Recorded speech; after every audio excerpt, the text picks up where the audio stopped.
महाकरुणी तथागत भगवान गौतम बुद्ध, विश्वरत्न बौद्धसत्व संविधानकार डॉक्टर बाबासाहेब आंबेडकर, सम्राटाचे सम्राट अशोक, ज्यांनी हा बौद्ध धर्म संपूर्ण एशियन कंट्रीज मध्ये नेला, ज्या सम्राटांनी शस्त्र टाकलं आणि धर्माच्या माध्यमातून हा देशामध्ये धर्म परिवर्तन केलं, तसेच सम्राट अशोक बहुजनांच्या सर्व महापुरुषांना विनम्र अभिवादन भारतीय बौद्ध महासभेचे सर्व पदाधिकारी, दलाचे पदाधिकारी, उपस्थित मुख्यमंत्री यांना मी सगळ्यांना वंदन.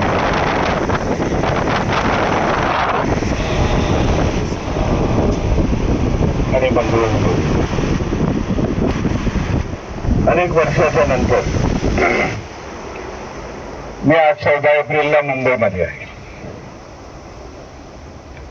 गेल्या 7-8 वर्षाचा इतिहास असेल की मी नेहमी महूला असतो, परंतु ह्या वेळेला महूला गेलो नाही.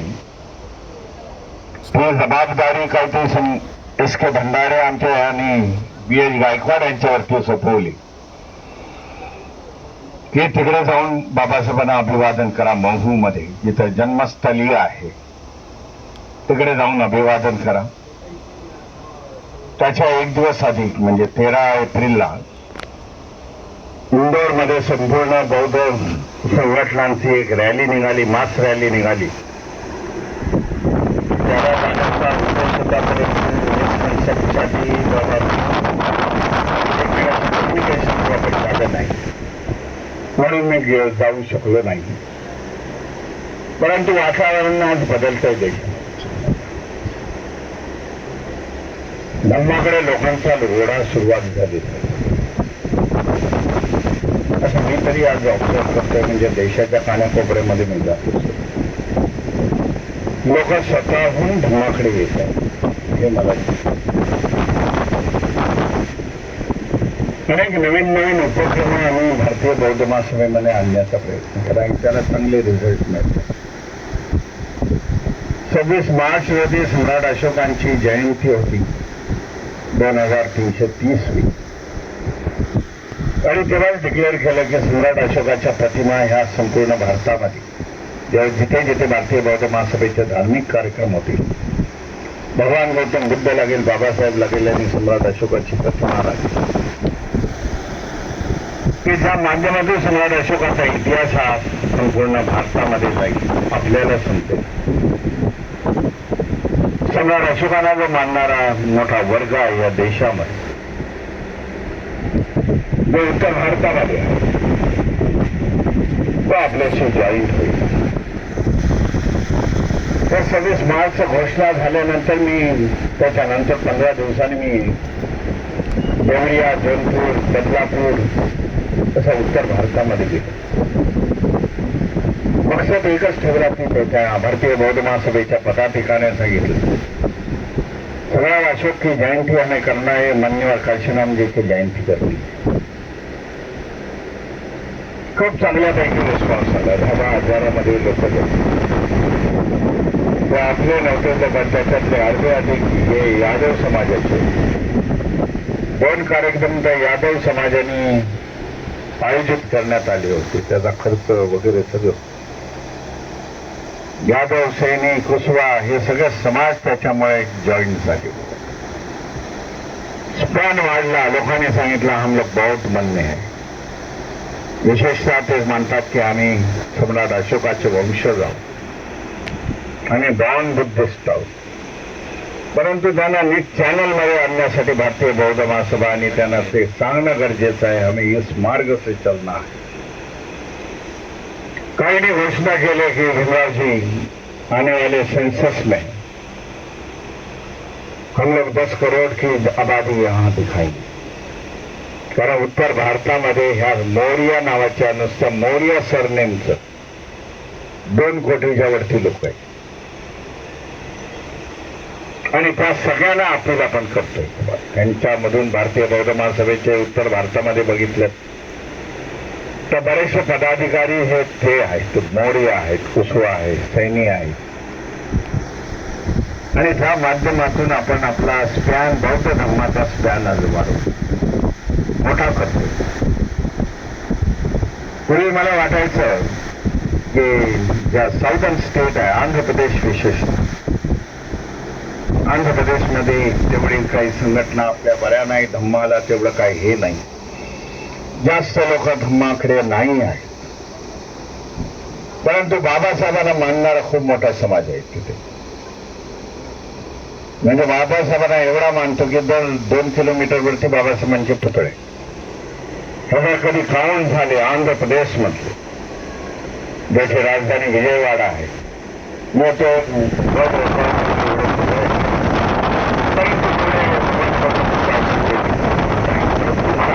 अनुभव आलेला आहे. मी हा तारखेला 7-8 त्याच्या आधीच्या तारखेला मी होतो, मार्च मध्ये होतो, 27-28 एकोणतीस.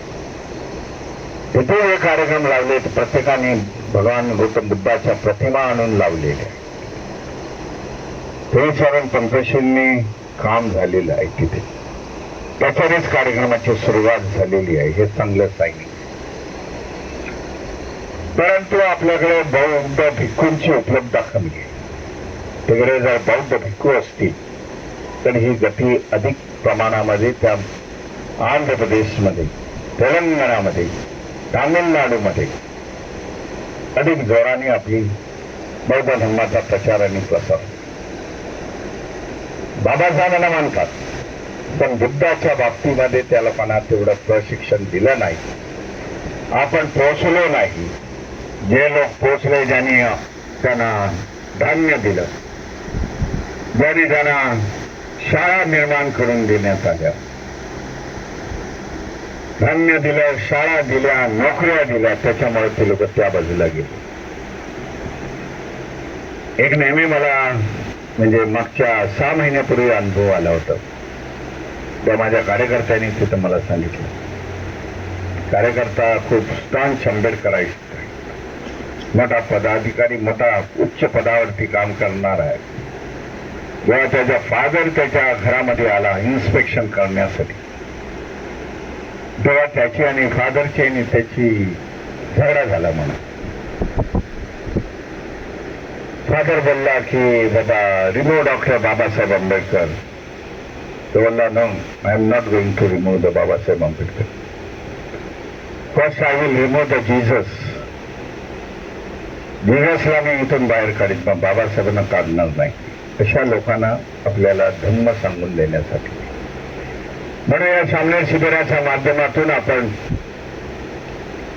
बौद्धाचार्य सामने शिबिराच्या माध्यमातून जर भंते तयार होत असतील, नाही झाले तरी चालतील, परंतु जे ज्ञान व्याप्त केलेलं आहे, धम्माचं ज्ञान प्राप्त केलेलं आहे, ते ज्ञान आपण दुसऱ्याला देण्याचा प्रयास करावा.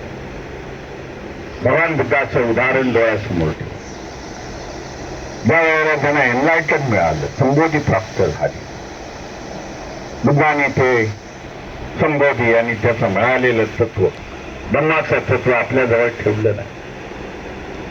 तर पंचवर्गीय भिक्खूंना त्यांनी आपल्याला, पंचवर्गीय भिक्खूंना त्यांनी सांगितलं. त्यातून देशना सुरुवात झाली, परिवर्तन सुरुवात झाली, बौद्ध धर्माचा प्रचार सुरुवात झाला. तोच उद्देश, तोच ध्येय ठेवून बाबा जे काही प्राप्त झालेलं आहे या चैत्यभूमीमध्ये, जे काय प्राप्त होणार आहे पुढे तुमचं वाचनाच्या माध्यमामधून लोकांना तो देण्याचा प्रयास करावा, की जेणेकरून आपण 100% बौद्ध होऊ, बौद्ध संस्कृती या देशामध्ये राबवण्याचा प्रयत्न करू. त्यात आपल्याला सुवर्ण संधी आलेली आहे. मी दुपारी देखील अंधेरीच्या दादासाहेब केंद्रामध्ये हाच विषय मांडला. तर मी रिपिटेशन करत नाही, परंतु आपल्यासमोर सांगतो. हा मुद्दा मांडला की आज सुवर्ण संधी प्राप्त झालेली आहे. येणाऱ्या 2020-26 काही ठिकाणी सुरुवात झाली, जनगणनेची सुरुवात झालेली आहे. आणि जनगणनेची सुरुवात ही आता प्रॉपर्टीची आहे. म्हणजे मालमत्ता तुमची किती आहे, घरावरती नंबर वगैरे पडते, कर्त्या पुरुषाचं नाव विचारण्यात येईल. त्याचा काही जणांनी मला सांगितलं, साहेब ते धर्म विचारताय, धर्म विचारला तर धर्म देखील सांगा. अनुसूचित जाती मधले आहे, जनरल मधले आहे अनुसूचित जाती, कुटुंब प्रमुख म्हणून त्यांनी त्याचा उल्लेख केलेला आहे, हेड ऑफ द फॅमिली. परंतु 27ची जी जनगणना आहे ती पर्सन टू पर्सन आहे, वैयक्तिकरित्या होणार आहे. त्यामध्ये आपल्याला खूप हुशारीने हे सगळ्या गोष्टी आपल्याला सांगाव्या लागतील. आपली जी नोंद करावी लागेल, जी 2011ला जनगणना झाली होती तेव्हा या देशामध्ये फक्त 83 लाख लोक बौद्ध आहेत. मला 83 लाख लोक बौद्ध आहेत. चुकीचे आहे, फॅब्रिकेटेड आहे. का त्याचं एक उदाहरण देतो, जास्त वेळ घेणार नाही. डॉक्टर बाबासाहेब आंबेडकरांनी सगळ्यांना माहिती आहे 14 ऑक्टोबर 1956ला या देशामध्ये बौद्ध धम्माचं पुनर्जीवन केलं. काही लाख लोकांना, 5 लाख लोकांना म्हणतात बौद्ध धम्माची दीक्षा दिली. हे सगळे आम्ही आकडेवारी भैयासाहेबांच्या पुस्तकामध्ये दिलेली आहे. गौरव ग्रंथ भैयासाहेबांचा जो आहे, लोकनेते भैयासाहेब आंबेडकर, त्याच्यामध्ये दिली.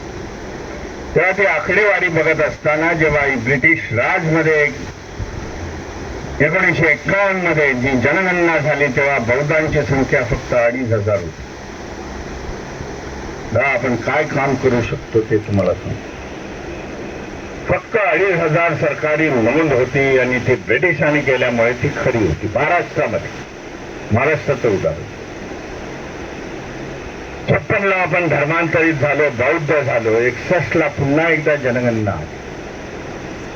स्वतंत्र भारताची पहिली जनगणना आली. महाराष्ट्रामध्ये 27 लाख लोक हे बौद्ध म्हणून त्यांनी त्याची नोंद केली.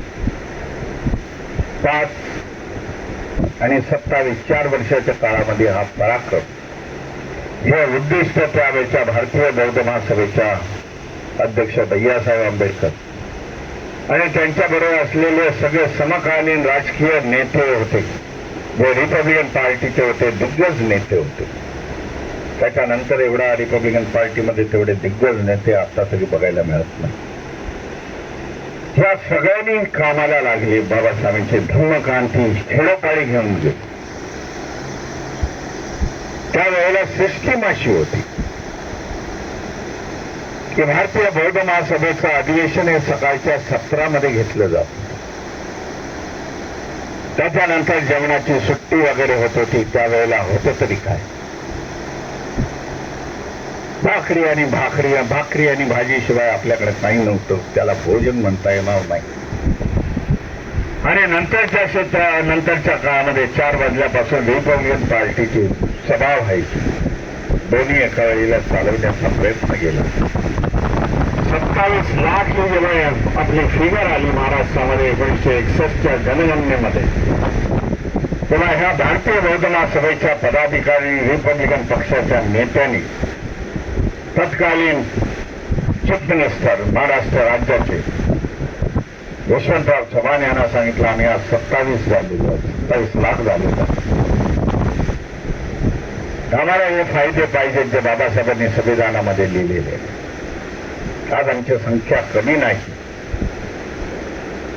मग त्यावेळेला हे आपल्याला सगळे महाराष्ट्रामध्ये ज्या काही सवलती मिळाल्या, ह्या महाराष्ट्रामध्ये त्या पर्टिक्युलर पिरियड मध्ये यशवंतराव चव्हाणांनी दिल्या, कारण आपण तेवढी संख्या दाखवली.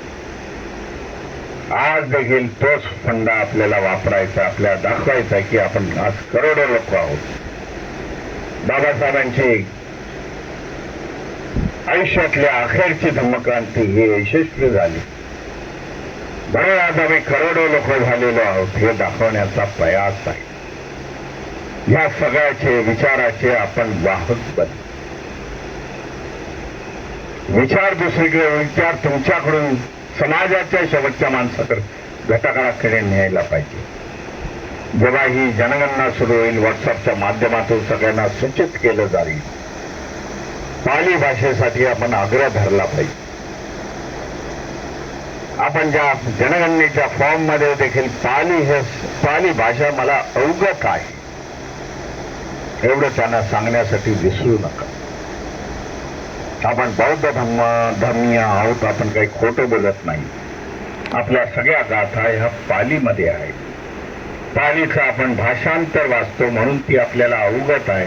पाली सांगणं गरजेचं. जेव्हा जनगणना होईल तेव्हा या सगळ्या गोष्टी सुरुवात होईल. डॉक्टर बाबासाहेब आंबेडकरांच्या 135व्या जयंतीच्या आपल्याला लाख लाख हार्दिक शुभेच्छा देतो. बरोबर 15-1 दिवसानंतर वैशाख पौर्णिमा येते. आपल्या सगळ्यांना ज्ञात असेल वैशाख पौर्णिमा आहे. आणि वैशाख पौर्णिमेच्या दिवशी देखील इथे आगळा वेगळा करण्याचा आम्ही कार्यक्रम आयोजित केलेला आहे.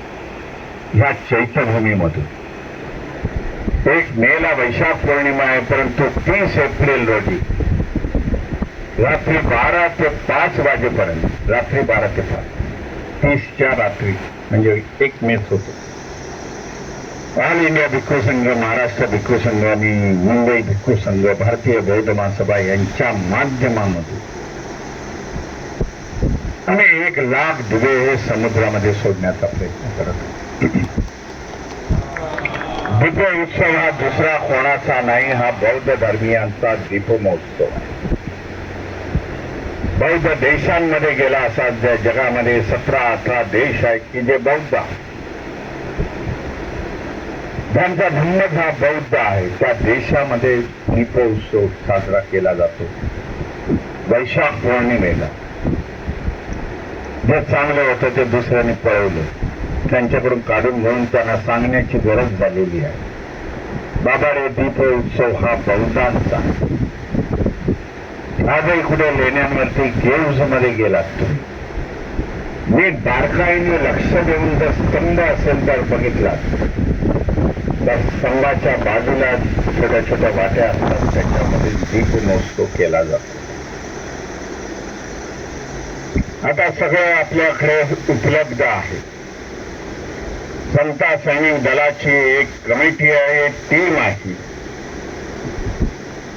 जी या भाषा सगळ्या धम्मलिपी आपल्या चांगल्या प्रकारे शिकते, लोकांना शिकवते. चांगल्यापैकी वाचन करतात ते लोक धम्मलिपीचं. आणि जे काही आर्किओलॉजिकल डिपार्टमेंटमध्ये केव्ज मध्ये मिळणाऱ्या ज्या लिपी आहेत त्याचं ते ट्रान्सलेशन करतात. त्यांचा अभ्यास एवढा आहे, लेणी संवर्धन समिती, त्यांचा अभ्यास एवढा आहे की आर्किओलॉजिकल डिपार्टमेंटचे काही अधिकारी त्यांना कॉन्टॅक्ट करतात की बाबा हे जरा आम्हाला समजत नाही, जरा वाचून वगैरे दाखव. तर ह्या सगळ्यांचे सबूत आपल्याला मिळालेले. आपण काही अंधश्रद्धा, पाखंडवाद वगैरे जात नाही, काल्पनिक दृष्टी जात नाही. परंतु जे आपलं आहे ते सुरुवात करण्याची गरज आहे. म्हणून हा मोठा एक अँबिशियस प्रोजेक्ट दीपमहोत्सव मुंबईत नाही तर महाराष्ट्रात, देशभरामध्ये सुरुवात करण्याचा माझा प्रयास आहे. म्हणून आपल्याला या बौद्धाचार्य निशामने शिबिराच्या हार्दिक शुभेच्छा देतो. येणाऱ्या काळामध्ये आपण भारतीय बौद्ध महासभेचे पदाधिकारी होतो. तुम्ही आपल्या खांद्यावरती घ्या, धम्माच्या प्रचाराला निघाला. परंतु आपला व्यवसाय, आपली नोकरी, आपलं कुटुंब वगैरे हे सगळं समाज दिवसामध्ये 2 तास जर केले तर देशामध्ये परिवर्तन होईल. आपल्याला सगळ्यांना हार्दिक हार्दिक शुभेच्छा देतो. मंगलकामना करतो. माझ्या वाणीला विराम देतो. नमो बुद्धाय. जय भीम, जय श्री.